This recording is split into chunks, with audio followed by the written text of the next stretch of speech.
All right, welcome back to the deep dive. This week, we are diving into a stack of source material that connects ancient devotional wisdom with what might seem like uh, the most relentlessly modern material problem you can imagine. Which is? Conflict between a mother-in-law and a daughter-in-law. Now, if you're thinking that sounds like a terrible self-help seminar, not a spiritual deep dive, you're probably right to be surprised. Yeah, that doesn't immediately scream spiritual topic. Not at all. But our mission today is to extract insights from these texts that insist this kind of domestic friction, all that stress of family politics, is actually a primary mechanism for spiritual advancement. And what's fascinating here is the absolute clarity of the core mission. We're not looking for material band-aids. We are extracting high-level instructions on how to apply spiritual solutions to material problems. For a permanent resolution. For a permanent internal resolution, yes. According to this philosophy, the suffering you experience in these conflicts, it's not just an inconvenience. It's seen as a purposeful chance to purify yourself, to remove those internal grudges and clean out these deep-seated impurities. That immediately reframes the whole thing, doesn't it? Instead of seeing your challenging relative as an enemy, you have to look at them as a sort of a spiritual teaching tool. Sent specifically to help you purify your consciousness. And the sources are brutally honest about what causes this pain. They acknowledge that it's often, petty things. Right. We're talking about control over household duties, disputes over money, perceived neglect, or even things like jewelry or clothing. And there's this really painful observation that so often women suffer due to other women. It is a cycle of suffering, absolutely. And because these texts view family life as a kind of spiritual training ground, the discussion is explicitly for both parties. For both the daughter-in-law and the mother-in-law. Yes, whether you're trying to adjust to a new family or you're the one navigating that shift in control, the friction is just the setting for the instruction. Okay, let's unpack this and get right to the root. According to the philosophy we're studying, what is the ultimate spiritual cause here?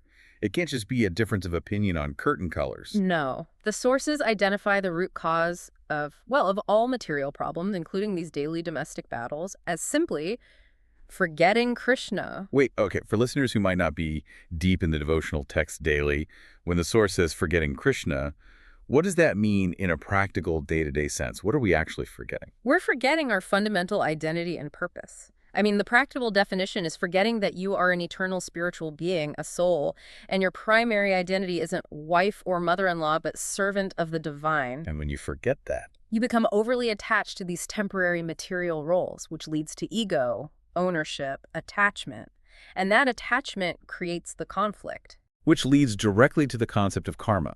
Any conflict we face is seen as past actions, karma being repaid. Precisely. We're told that, time immemorial, we have done something bad to somebody, and that is repeating. The pain is binding us, making sure the cycle continues until we learn the lesson.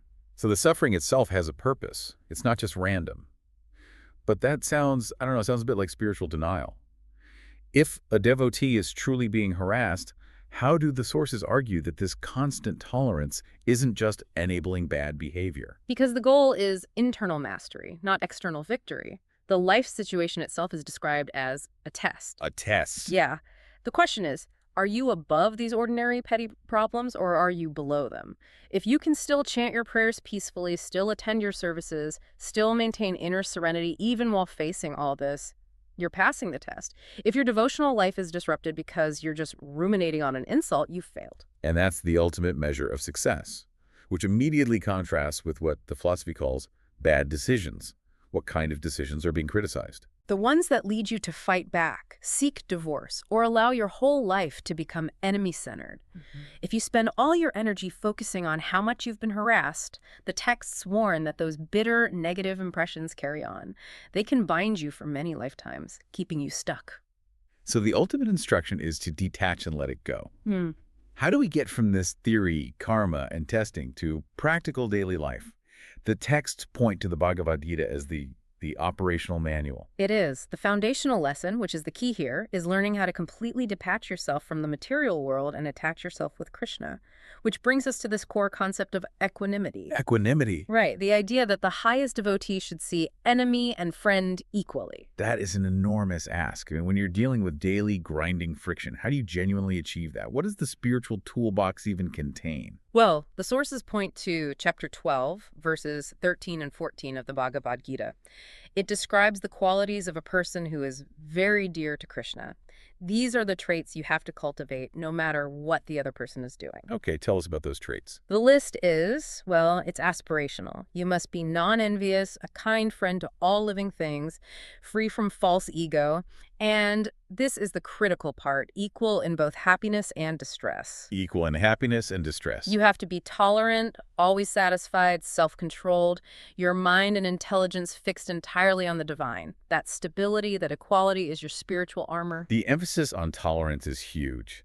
It really suggests you should internalize the pain without reacting. That's right. To tolerate is also a success. The idea is your behavior should be so impressive that the other person is eventually amazed by the way we behave. How does that work? It requires a huge shift in perspective. You have to recognize that any criticism is directed at the body, this temporary physical thing, not at the actual person, the eternal soul. Ah, so when the insult lands, you think, that's not even me you're talking to. Exactly. The soul is untouched. If you can fix your mind on that, the domestic conflicts just become distant noise. Okay, let's see how this intense philosophy actually plays out. We need to move from the abstract list to daily application, and the anecdotes and the sources are perfect for this. The first one is the jasmine flower test. Right, yeah, this anecdote perfectly encapsulates it. So, a newly married daughter-in-law moves into her husband's family home. There's a compound with jasmine flowers, which she needs for her daily worship. Okay. But the neighbors habitually took the flowers every day before she could. So the mother-in-law, seeing this, intervenes. She makes sure the DIL gets her flowers. So the mother-in-law is showing affection, she's doing her duty, but then the DIL does something unexpected. What did she do? Instead of taking the flowers and, decorating herself or her room, the expected response, she immediately took them and offered them directly to the Lord. This simple action amazed the mother-in-law. It was a clear, quiet demonstration that her new daughter-in-law was not concerned with Siri problems or jewelry problems. Her only concern was pleasing Krishna. That single moment of detachment immediately disarms the MIL, doesn't it? Because the source of conflict, material ownership, ego, it just vanishes. It eliminates the material leverage. The MIL realized this young woman was just operating on a different plane. But sometimes the problem isn't a squabble over flowers. It's the whole environment, especially when you're living with non-devotee relatives. The sources talk about this common problem. Let's call it the 24/7 TV problem. Yes, a major test because it attacks your spiritual environment. It makes it hard to focus, to meditate. And the practical advice is very direct. You must tolerate. You must not criticize. Yeah. And you must absolutely respect your superiors because they are your husband's parents. Even if they're completely submerged in what the texts call Maya. Especially then. They may be an illusion, but your duty to give respect remains. You are not their spiritual instructor. So if you can't criticize them, what's the strategy for maintaining inner peace when the soap operas are blasting? You have to seek seclusion. You run, you pray, you chant intensely. You manage your internal environment so their actions don't disturb your peace. When you increase the intensity of your own practice, those external things, they literally start to shrink in your mind. They become very small problems. And the final piece of advice here is to tolerate, adjust, and digest, but never, ever hold a grudge. Never. The texts are realistic. They remind you that if you have a very bad mother-in-law, she's not going to live for 100 years just to harass you. The suffering is temporary. It will pass. You are only getting what you are karmically due. And that brings us back to controlling the mind. The source uses that powerful story of the two monks crossing the river. Yes, the Brahmacharis. So two monks who had taken vows of celibacy cross a flooded river. One sees a frightened lady who needs help, so he carries her across and sets her down on the other side. Hours later, the second monk starts criticizing the first one for having touched a woman, and the first monk just says, "I left her on the bank of the river, but you, my friend, are still carrying her in your mind." That is so profound. The real battle isn't with the person in the other room. It's with the memory you're carrying, the insult from 10 or 20 years ago. Exactly. You must hate the action, the sin, but never the person, the sinner, who is also a soul. Carrying grudges makes your life enemy-centered, and it disrupts everything. You have to drop the mental baggage. Let's pivot now to the relational duties, or dharma. For the daughter-in-law, what is the specific duty regarding respect? Her duty is unconditional love and respect, even if it's not reciprocated. The scriptures are very clear that she must serve her husband's relatives, and importantly, she should never disrespect them. But what if they suggest something that is just wrong. Factually incorrect advice on cooking or finances. Is she supposed to just follow bad advice? The instruction is nuanced. When faced with incorrect advice from a superior, you simply say, okay, and move on. You don't argue, you don't criticize, but you manage the situation without creating conflict. You give the respect due to their position while using your intelligence to serve properly. And what about the mother-in-law? How does she apply detachment? Once her material duty is done, the kids are grown, married, she's strongly advised to renounce, at least mentally, especially after age 50. Her duty shifts to focusing more intensely on her spiritual practice. So it's about managing that natural desire for control and realizing her primary job has shifted to her own inner life. She has to let go of her son. She must give the daughter-in-law freedom. She can offer help if asked, but never force, criticize, or interfere. She shouldn't be poking her nose into everything. Renunciation applies to relationships, too. Shifting to communication, the sources stress the importance of how we speak. They warn against unnecessary speech.